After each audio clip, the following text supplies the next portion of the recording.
I don't know, like, I kinda gave him the benefit of the doubt. Like, maybe he didn't know He was enough or when he was caught off guard and he was well, just he just didn't give a good interview, which can happen. But as this article reveals, he knew exactly who Nick Fuentes is and no, what he was gonna in the say. article, he specifically states, "I knew who Fuentes was, I knew it was gonna rile some feathers, I knew it would probably cause some issues," but he was like, "I thought I could, as like, you know, I could take it. It wasn't gonna be a big deal." And then he says, this portion here, he says, acknowledging that he had not prepared much before interviewing Mr. Fuentes, he said, quote, "Honestly, I was guilty of the same thing I criticize others for, which is judging him by a few 3-minute clips I saw." The two had Oh, dinner at Mr. Carlson's house in Maine the night before the interview. The host could see that Mr. Fuentes, who came along, quote, was rattled like he thought it was going to be a hit or something.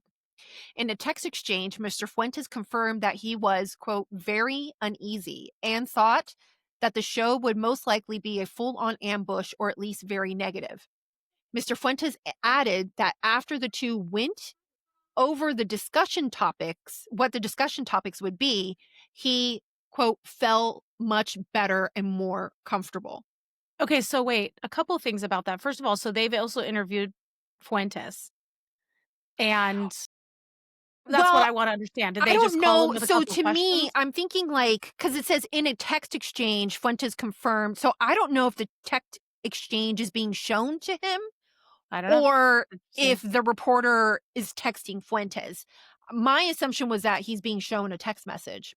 I don't Interesting. know. Well, I think that another thing, that could go unnoticed, but shouldn't if you scroll up a little bit, is when Tucker's saying that he is I was saving. guilty of what he criticized people for, which is judging him by a few 3-minute clips I saw, which essentially what that sentence reads to me as is, he's not as bad as we think.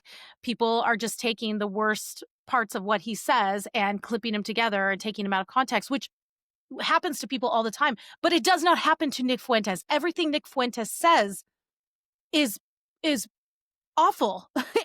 At the very least, extremely bigoted, sexist, hateful, and racist. You don't Well, I think one of the things is that he can say something. It's like the broken clock is right twice a day kind of, Uh-huh. theory. Yeah, So like he can say something that sounds reasonable and you'd be right. like, well, okay, fine. But the problem that and this is one of the things that I was kind of a sort of argument that I made in my Substack today is that you have to understand what is the fruit of that statement. What's at the Mhm. root of that statement? What is the worldview that is guiding those statements? So Right, yeah, I could agree with some of his points, and that's fine if you want to listen to him. And some of those points might be valid, but right, be aware that not that just and that's not even to say that those points are wrong because he's filtering them through his worldview. Just be aware that his worldview is not really something that you want to embrace or that is okay to go just because you happen to agree with a handful of things right. that he says. Yeah, I totally agree. I would just say in so much, a majority of what he says is just gross, really Yeah. wrong, and, um, dehumanizing, and so you can find the things he's saying that we could all agree, all right, that part's not offensive. You can find other people saying that who are not going to fill your brain, your mind, and your heart with a bunch of garbage. Yeah. And so that is a very telling quote to me that he said that. And then also what we talked about on the back channels yesterday is Tucker knew who Fuentes was. So he knew, and he had people working for him that knew. So he knew exactly what he was doing when he not platformed him, but interviewed him. And then also he essentially is telling us that he told Nick Fuentes, don't worry, I'm going to give you a softball interview. I'm not going to touch on these more problematic aspects of your rhetoric, because why else would Fuentes say, yeah, I felt so much more comfortable after we had dinner. We talked about what we were going to talk about. So, Yeah. Well, I mean, specifically in the article, he says, and this is Carlson, he says, quote, "I just want to be clear about this. I knew what would happen, Mr. Carlson Mhm. said of the reaction to his anti Israel posture. Quote, and I felt that at this point in my life, I can take it and it's worth it because I want to force a rational public conversation about what's in our country's interest. Then And we 10 should minutes, have that, but do you have to yes, have it I'm with not Nick opposed to Fuentes? that Yeah, at yeah, all. right, neither am I.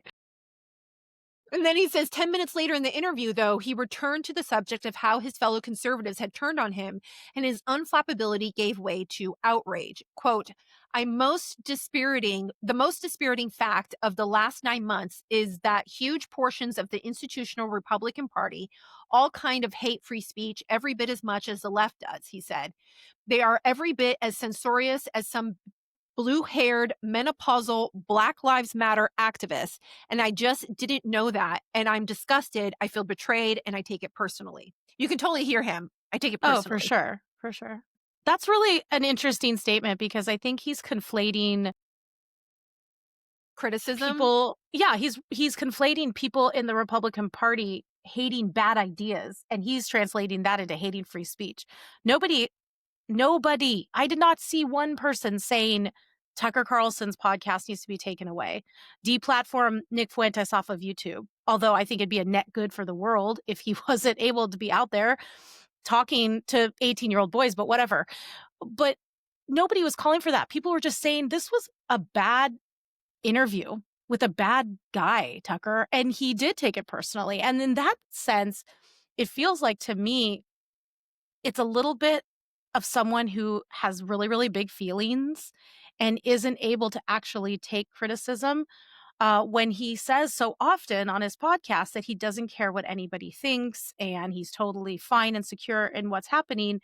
And I think you have that coupled with him wanting to run so far from everything he feels is like the neocon kind of bubble. Fox News, National Review, the Iraq War, all the agencies which his dad worked for. Yeah. And he's running in the opposite direction. You know, he changed his look. He kind of rebranded. He got away from the William F. Buckley like bow tie and pinstripes, and he's, a little more folksy now. It's just, you can just sense that there's a lot there that has angered him. And he is now targeting what he thinks the enemy is, which is the neocon right, the Israel But loving I feel that boomer he's generation. he's doing and I wrote about this. I feel like he's doing it and allow like I don't platforming. I hate to say platforming because that's not it, because I really don't care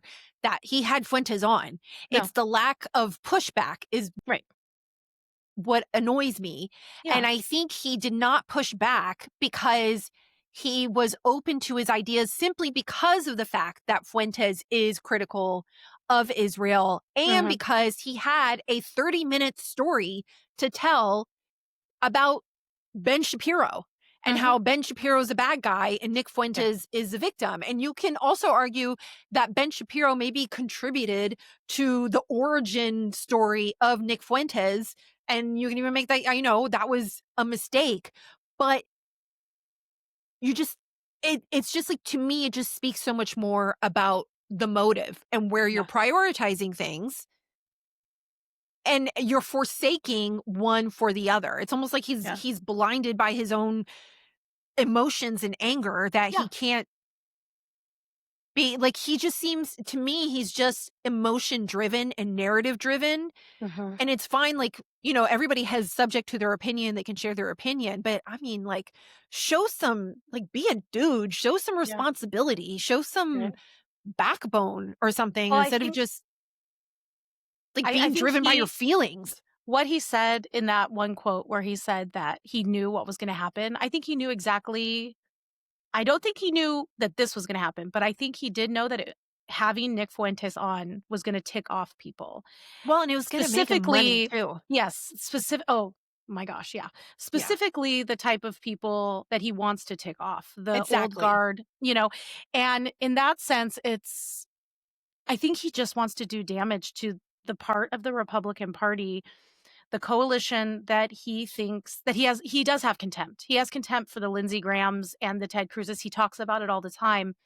And this was just a convenient way to make a lot of those people, Yeah, you to know, trigger them, to upset angry. them. Yeah, So right. before we move on from the article, I do want to touch on one statement that he Yeah, I shared. know which one you're gonna bring up. I know. Well, I've had it up on the screen for a hot Yeah. minute. So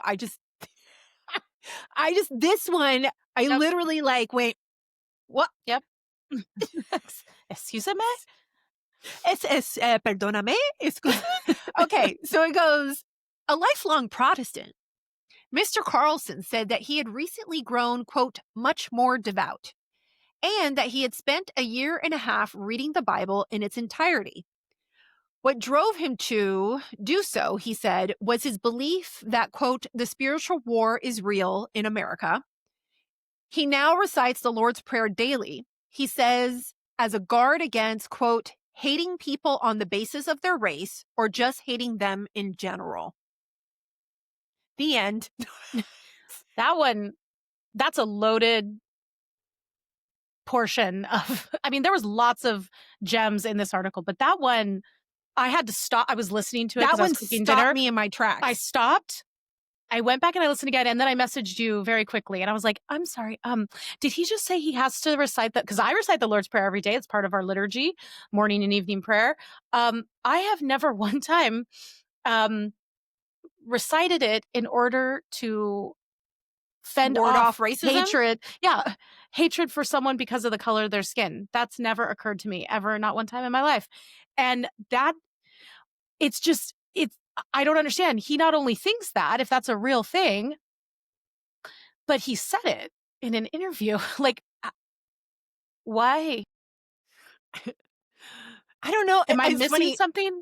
So I shared a screenshot of that in my Instagram stories, and Uh-huh. somebody replied with, excuse me, Tucker, but the Lord's Prayer isn't a rabbit's foot that you wish upon a star on or something like that. So, and I I thought that mean, was an interesting analogy because, yeah, um, and that's probably another one of my frustrations that have happened, especially recently, as we've seen things change, yeah. um, is that he will frequently in his conversation will be like, well, Well, he'll as a invoke Christian, scripture and yes. Christianity. It's And, manipulating. this Yeah. is this and this is heresy and this is what I believe and this is Christian and this is not.